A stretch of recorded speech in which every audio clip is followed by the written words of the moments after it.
Health news మీకోసం. పిల్లలతో mobile ఫోన్లు, ట్యాబ్లు వంటి డిజిటల్ పరికరాల వాడకాన్ని తగ్గించడానికి ప్రయత్నిస్తున్నారా? పరిమిత సమయాన్ని కేటాయించడం, వారి చేతి నుంచి పరికరాలు లాగేసుకోవడం వంటివి చేస్తున్నారా? ఇవి మంచి పద్ధతులే కావచ్చు, కానీ అంత సమర్థమైన పద్ధతులేవి కావని తాజా అధ్యయనం పేర్కొంటుంది.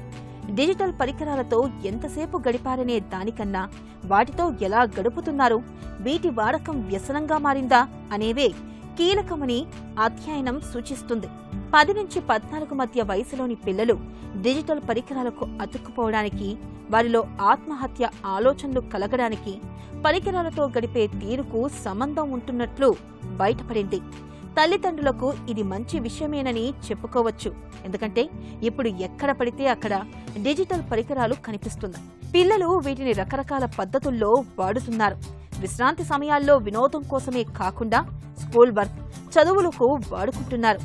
రోజు డిజిటల్ పరికరాలు వాడే పిల్లల్లోనూ చాలా మందిలో మానసిక సమస్యలేవీ లేకపోవడం గమనార్హం. అందువల్ల వీటి వాడకం విషయంలో అందరినీ ఒకే ఘాటున కట్టలేమని పరిశోధకులు చెబుతున్నారు. అయితే డిజిటల్ పరికరాలను చూడడం వ్యసనంగా మారితే, అంటే నిద్ర, చదువులు, సంబంధాలను దెబ్బతీస్తున్నా వీటి వాడకాన్ని ఆపలేకపోతే ఆత్మహత్య ఆలోచనలు, మానసిక జబ్బుల ముప్పు గణనీయంగా పెరుగుతున్నట్లు తేలిందని వారు వివరిస్తున్నారు. చాలా మందిలో వీటి వాడకం వ్యసనంగా మారుతూ ఉండడం ఆశ్చర్యకరమైన విషయం. 11 ఏండ్ల వయసు వచ్చేసరికే 3 ఒకరికి ఇవి వ్యసనంగా మారుతూ ఉండడం గమనార్హం.